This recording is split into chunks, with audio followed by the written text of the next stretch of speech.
e incluso de los del país, argumentando los derechos humanos como si únicamente ellos los tuvieran o fueran más importantes que los de la sociedad entera. Hay quienes incluso se niegan a reconocer los derechos humanos de los policías y de las Fuerzas Armadas.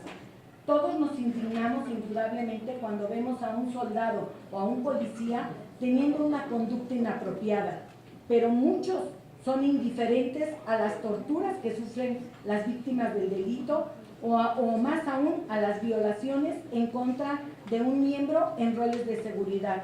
Y peor aún, tiene más credibilidad muchas veces las palabras de un imputado que la propia palabra de una autoridad. Esto es inadmisible, así no se construyen instituciones fuertes. Les pueden disparar sin que ello constituya el delito, como es el de tentativa de homicidio. Hoy tenemos a gente que le ha disparado a nuestras Fuerzas Armadas, a los policías, lo acabamos de ver en Morelos, y a pesar de que hay fuego cruzado durante 2 horas, nadie se puso a disposición por el tema de tentativa de homicidio. ¿O qué piensan? Que cuando los delincuentes les disparan a los policías o soldados es para saludarlos.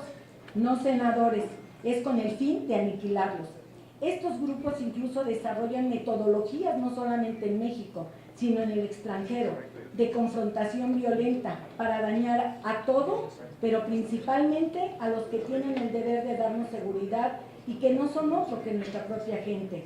Estas metodologías están perfectamente diseñadas y se han aplicado en protestas sociales como en Estados Unidos y América Latina. Tienen una unidad de comando y son utilizadas como estrategia política por ciertos grupos de interés que se financian en el Wall Street. Por ello, nos pronunciamos a que no se realice algún cambio fundamental para que en el tema de protesta indudablemente se respete el derecho de la protesta.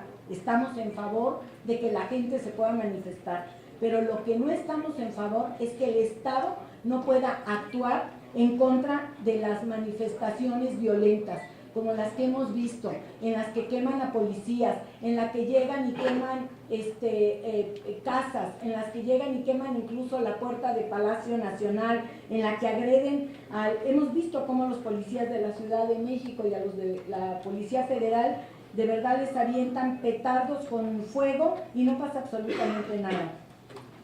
Es falso lo que afirman sin pruebas de que ahí donde ha trabajado el ejército ha subido la violencia, los homicidios y los secuestros. No se puede analizar de manera facilona los datos de Chihuahua, Durango, Guerrero y Tamaulipas sin relacionarlos y vincularlos con los experimentos que hemos denunciado en estos estados, vinculados con la equivocada implementación del nuevo sistema de justicia penal, en el que los policías fueron los últimos en ser discapacitados. Muchos ni siquiera han recibido una capacitación. A quien primero se capacitó indudablemente fue al Poder Judicial.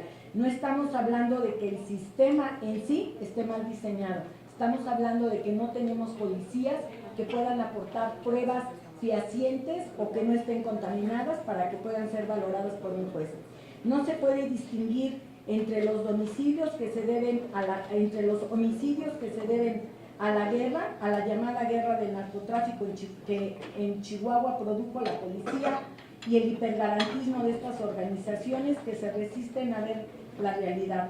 Permítanme expresarles, senadoras y senadores, que una cosa es el ideal y otra cosa es la realidad.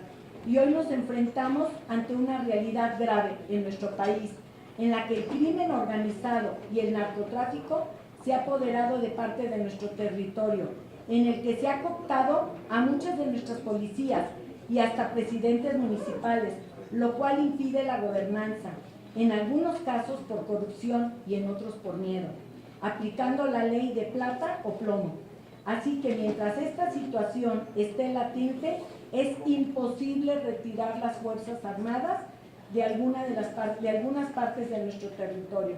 Yo no me quiero imaginar cómo sería Tamaulipas sin el ejército, en donde no pueden transitar en las carreteras si no es a través de estas caravanas cuidadas por el ejército, la marina o la Policía Federal. Estamos de acuerdo que la ley es perfectible, indudablemente, pero hay muchas leyes, como fue la ley de víctimas, por ejemplo, que continúa sin estar terminada y que ha sufrido varias modificaciones. Eso es lo mismo que debemos de hacer con esta ley. Debemos de tener, una vez que ustedes lo aprueben, un marco regulatorio, no un vacío legal, y después, conforme a un tiempo, poder hacer los ajustes que requieran ya en la práctica. Me parece que eso sería muy sano, como se ha venido haciendo con nuestras leyes. Lo que sí es importante dejar plasmado en el ordenamiento correspondiente es el que se construyan policías suficientes y capaces para poder atender los temas que les competen.